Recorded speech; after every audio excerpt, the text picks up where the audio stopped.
Bonjour à tous et bienvenue sur la chaîne qui explore les meilleurs numériques qui nous entourent. L'informatique, c'est comme la prestidigitation, il n'y a rien de magique. Cette chaîne est votre guide pour tout comprendre et tout maîtriser. Je m'efforce à rendre des notions abstraites et obscures en explications accessibles. Voyons ce que le chef nous a préparé aujourd'hui. Optimiser votre Wi-Fi. J'ai hâte de m'attaquer à ce sujet, car je pense que cela peut aider beaucoup de personnes. Toutes les personnes qui utilisent du Wi-Fi devraient être familières avec les mots que je vais utiliser dans cette vidéo. Comme pratiquement tout le monde a un Wi-Fi chez lui, le sujet doit être traité de manière à ce que tout le monde puisse comprendre. Et si ce n'est pas le cas, ajoutez un commentaire dans la vidéo et je ferai une vidéo supplémentaire pour expliquer ce qui n'a pas été compris. En tout premier lieu, j'aimerais m'attaquer à certaines idées reçues, parce que j'ai entendu un peu tout et n'importe quoi, et je pense qu'en répondant à ces questions basiques, cela va aider déjà un grand nombre de personnes. J'ai parfois entendu dire que la fibre est lente dans ma commune. En réponse à cela, je vais juste dire que la fibre est une solution THD, c'est-à-dire très haut débit. C'est la solution que la France a choisie pour déployer un réseau internet vraiment de qualité. Et une fibre, par définition, n'est pas lente. Si vous trouvez que la fibre est lente, c'est qu'il y a un problème quelque part. Et heureusement, cette vidéo est là pour vous aider. En complément, contrairement à la DSL, une fibre n'a pas le temps de s'atténuer sur une boucle locale. Pour faire simple, soit vous avez le débit maximal, soit vous avez rien du tout. C'est équitable, pas de jaloux entre les voisins, tout le monde a la même chose. La box est moche, alors je l'ai planquée dans le placard ou dans le meuble. Si vous avez fait cela, ça peut être une raison pourquoi la fibre est lente chez vous. En effet, c'est un appareil électronique et tous les appareils électroniques chauffent. Donc si vous le mettez dans un meuble, le premier effet, c'est qu'il a tendance à chauffer et cela peut rendre des composants instables, voire cela peut casser votre box. Donc c'est quelque chose que je vous déconseille de faire. Deuxième problème avec cette méthode, c'est que si vous utilisez votre box en Wi-Fi, cela va atténuer vos ondes et donc vous aurez un signal moins fort et donc votre internet sera plus lent. Troisième idée reçue, j'utilise sur tous mes appareils la même bande la plus rapide, celui qui a le plus grand nombre dans le nom. Si vous faites cela, vous sous-utilisez les capacités de votre Wi-Fi. Et cette vidéo va vous aider à mieux comprendre pourquoi et comment vous pouvez optimiser votre Wi-Fi.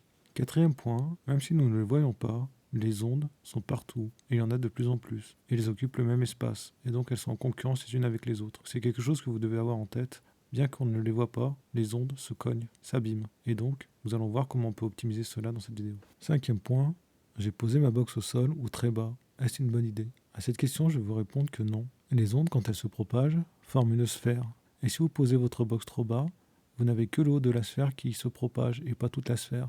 Et donc, c'est des ondes de perdu. Donc il est important de ne pas mettre sa box tout à fait au sol, de la poser au moins à 1 mètre du sol, voire plus. Dans tout réseau, il y a une notion prédominante qu'il faut absolument comprendre. C'est que votre réseau, quel qu'il soit, autoroutier, informatique, c'est qu'il va à la vitesse de son élément le plus lent. Cela veut tout simplement dire que si vous avez un endroit de congestion, il faut le trouver et le résoudre. Vous pouvez avoir la fibre la plus rapide du monde. Si, dans une partie de votre réseau, vous avez une pauvre connexion, vous allez aller à la vitesse de la pauvre connexion. Et dans la très grande majorité des cas, ce qui pêche dans le réseau, c'est le Wi-Fi. Et donc c'est pour ça que cette vidéo s'y consacre. Je pense que tout le monde connaît ce que je vais dire, mais je me devais de le préciser. Plus vous vous éloignez de votre borne Wi-Fi, plus votre connexion est lente. Le réseau Wi-Fi utilise des ondes, et les ondes peuvent être perturbées. Et ces perturbations, nous allons les appeler obstacles. Un obstacle pour les ondes Wi-Fi peuvent être de différentes formes. Ils peuvent être physiques, comme des murs en béton, des structures en métal, un aquarium. Cela peut être aussi des appareils électriques, électroniques, des fils de courant, s'ils sont trop concentrés. Et enfin, tout ce qui génère des ondes, comme d'autres réseaux Wi-Fi, des smartphones. Les gens ne le savent pas forcément, mais un des plus grands ennemis de Wi-Fi est le four à micro-ondes en fonctionnement. Il génère des ondes qui bloquent totalement le Wi-Fi. Pour que ce soit plus clair, j'ai mis une liste en commentaire. La première des choses à faire, selon moi, est de mesurer son Wi-Fi dans différents points de votre maison. Et je vais vous donner une méthode pour pouvoir le faire. Vous avez tout disponible à la maison. Il vous suffit juste d'un téléphone, d'une application et d'un papier et d'un crayon. Comme smartphone, je vous conseille de prendre le plus récent de la maison. C'est celui qui aura la meilleure connexion Wi-Fi et celui qui vous permettra de faire les mesures les plus fiables. Pour les applications, rien de sorcier. Vous pouvez très bien prendre juste votre Chrome et taper Speed Test comme recherche. Ou sinon, vous pouvez aller sur les sites internet que je vous ai cités ici dessous, Ookla, NPerf ou Ariaz. Je n'ai aucun contrat avec ces sites, donc faites ce que vous voulez. C'était juste pour vous donner des exemples. Maintenant que tout est prêt, il faut définir une valeur de référence. Pour faire cela, allez au plus proche de votre borne Wi-Fi, utilisez votre smartphone et mesurez la valeur de votre connexion. Avant de vous jeter sur votre téléphone, regardez cette vidéo complètement et après uniquement commencez à faire vos relevés. Maintenant que tout est prêt, il ne vous reste plus qu'à faire un croquis de votre maison et de vous balader avec votre téléphone et de prendre des mesures. Prenez plusieurs mesures par pièce, surtout les endroits dans lesquels vous allez utiliser votre connexion, sur votre lit, dans votre bureau. C'est surtout là qu'il faut faire les mesures. Ces mesures devraient vous donner une bonne idée de comment votre connexion est disponible dans votre maison et aussi d'identifier certains obstacles. Alors, essayez de faire ces mesures avec les appareils électroniques ou électriques en fonctionnement, car ceux-ci peuvent créer des perturbations. Donc, première astuce pour améliorer votre Wi-Fi, mais je pense que la plus grande majorité d'entre vous la connaît déjà, c'est d'utiliser un répéteur. Ils sont vendus directement par vos fournisseurs d'accès Internet, FAI. Mon rôle, c'est de vous expliquer à quoi ça sert et comment cela fonctionne, de manière très simple. Un répéteur va réceptionner un signal, va l'amplifier et va renvoyer ce signal. C'est plus qu'un amplificateur parce qu'il fonctionne dans les deux sens. Le répéteur ne traite pas le signal, il ne fait rien avec que de le renvoyer, que de le mettre plus loin. C'est un espèce de passe-plat géant. Bien que le signal soit amplifié, c'est juste pour lui permettre d'aller plus loin, d'atteindre une zone qui n'était pas couverte ou mal couverte par le Wi-Fi originel. Sa qualité n'est pas améliorée.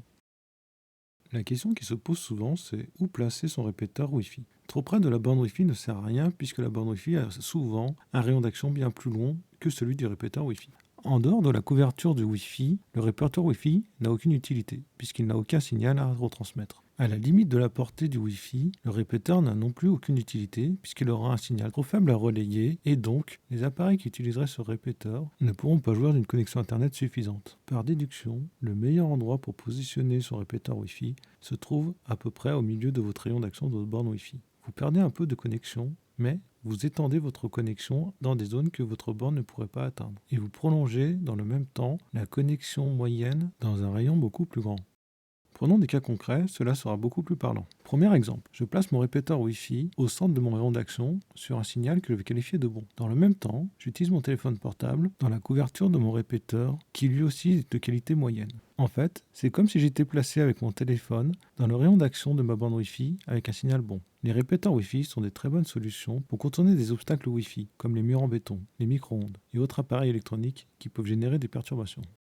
Deuxième exemple, j'ai toujours mon répéteur Wi-Fi au centre de mon rayon d'action de ma borne Wi-Fi principale. Mon téléphone, lui, est proche du répéteur Wi-Fi. Est-ce que je vais gagner en qualité de signal?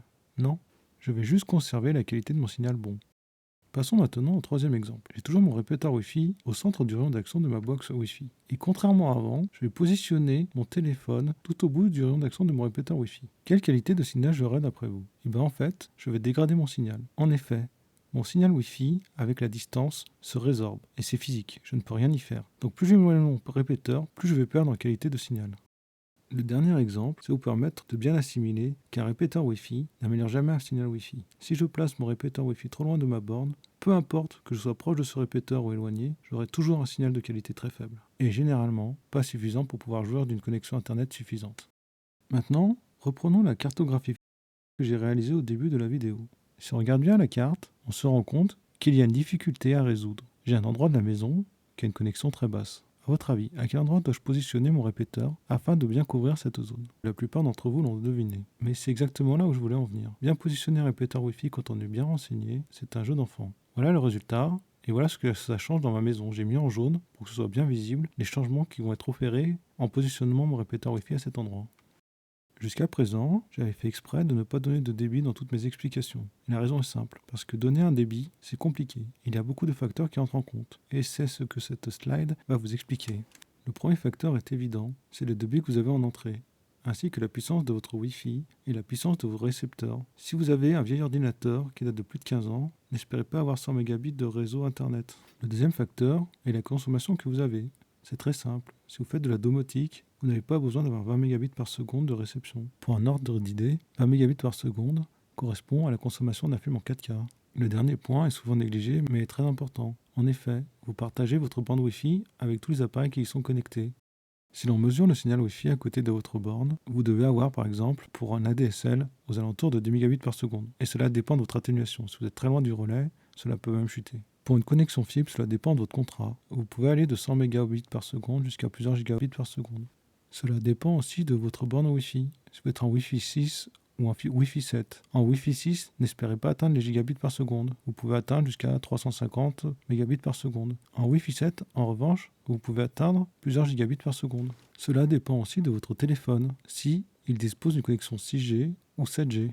Enfin, un dernier point, si vous faites votre mesure avec le speed test de Chrome, celui-ci peut vous brider à plusieurs centaines de mégabits par seconde, parce que pour lui, il n'est pas nécessaire d'aller plus haut. En tous les cas, vous devez avoir au minimum 100 mégabits par seconde. Sinon, cela ne sert à rien d'avoir une connexion très haut débit si vous ne pouvez pas en profiter. Dans cette slide, j'essaie de vous aider à dimensionner votre réseau Wi-Fi. En effet, placez un répéteur à un endroit où vous avez 40 mégabits par seconde et que derrière, vous allez avoir 5 appareils qui nécessitent 20 mégabits par seconde, vous allez vite vous retrouver court. Et ce n'est pas une situation dans laquelle vous aimeriez vous retrouver. A l'inverse, placer un répéteur Wi-Fi à un endroit où vous avez 40 mégabits par seconde est un bon choix si vous n'avez qu'un seul appareil qui se trouve derrière. Ces chiffres ne sont à prendre qu'à titre informatif, c'est pour vous donner un ordre d'idée. Bien entendu, tout dépend de comment vous consommez votre Internet. Je vais prendre une analogie facile. C'est comme pour la consommation de carburant. Tout dépend de votre mode de conduite. Tout dépend aussi qu'est-ce que vous conduisez. Si vous conduisez une camionnette ou si vous conduisez une Twingo. Prenons maintenant un cas plus complexe. On va arrêter avec la maison idéale et on va se rapprocher d'un cas plus concret. Généralement, la fibre arrive dans un local, pas forcément au centre de votre maison. Il peut être déporté. C'est historique par rapport au téléphone où le téléphone n'avait pas besoin d'être au centre de la maison. Donc maintenant, j'ai ma bande Wi-Fi qui est très excentrée et j'ai 20 appareils Wi-Fi à connecter qui sont complètement à l'opposé de la maison. Comment je fais? Est-ce que je mets un répéteur? Je mets 2 répéteurs? Comment je m'en sors?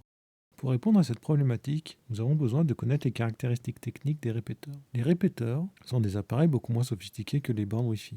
D'ailleurs, ils coûtent beaucoup moins cher. Et c'est parce qu'il y a beaucoup moins de matériel à l'intérieur. Et les répéteurs sont beaucoup plus limités par rapport aux bornes Wi-Fi. Ils gèrent très bien de 5 à 8 appareils, mais au-delà, ils sont un peu perdus. Et donc, on se rend vite compte que le problème de base est bien plus complexe qu'il n'y paraît.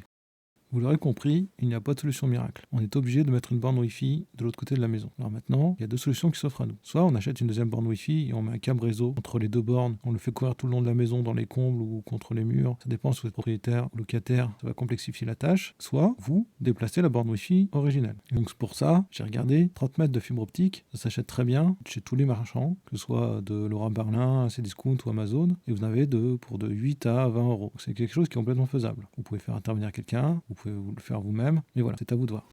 Maintenant, un petit mot sur le réseau Wi-Fi Mesh. Alors un Wi-Fi Mesh, c'est un réseau maillé de plusieurs bornes Wi-Fi entre elles, Wi-Fi ou répéteur. Et ce qui fait la différence avec les autres réseaux Wi-Fi, c'est que tous ces appareils Wi-Fi partagent la même connexion, le même nom et le même mot de passe. Et cela permet de vous balader dans votre maison sans avoir besoin de changer de réseau Wi-Fi et votre Wi-Fi vous suit. C'est l'inverse, puisque c'est vous qui vous déplacez et vous changez simplement de borne Wi-Fi, mais vous avez la sensation d'avoir toujours un réseau de bonne qualité sans avoir besoin de faire aucune opération en vous déplaçant chez vous.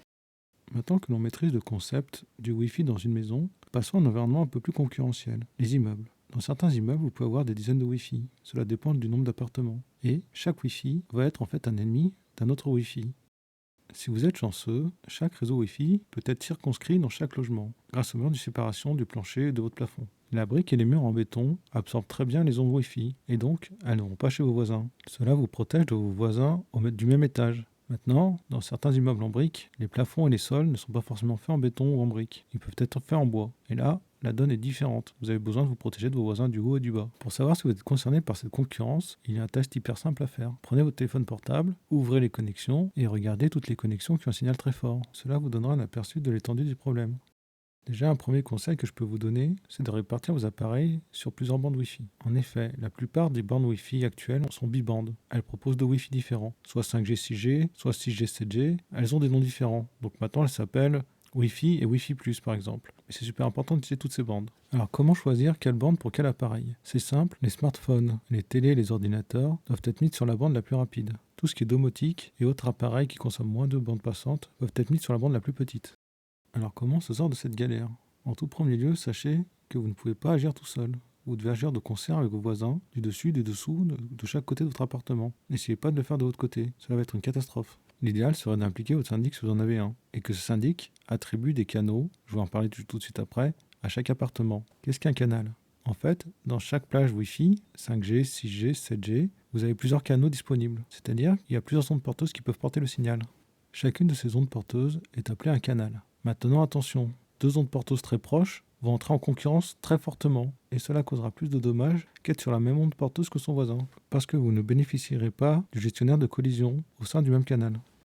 Afin d'être un peu plus concret, je suis allé sur Wikipédia et j'ai pris la liste des canaux 6G, 7G. Comme vous avez pu le remarquer, il y en a énormément. Maintenant, il ne faut pas tous les utiliser. Il faut prendre des canaux bien séparés. Prenons un exemple. J'ai pris des canaux séparés par 5 canaux. Je ne sais pas si c'est suffisant. Je pense que oui, d'après ce que j'ai lu. Mais je n'habite pas en immeuble et je n'ai pas ce genre de problème. Je vous laisserai faire des tests avec vos voisins et votre syndic. Mais sachez que cela peut être une solution. Choisir son canal, c'est dans les options avancées des Wi-Fi. Toutes les bornes le proposent. Et voilà, vous êtes passé maître dans la gestion du Wi-Fi. N'hésitez pas à poser des questions dans les commentaires, ou mettre simplement des commentaires, des encouragements, ça fait toujours plaisir. Je pense que cette vidéo peut être utile à beaucoup de votre entourage. Alors n'hésitez pas à faire la promotion de cette vidéo sur vos réseaux sociaux. Faites beaucoup de bruit, cela va aider vraiment beaucoup de personnes.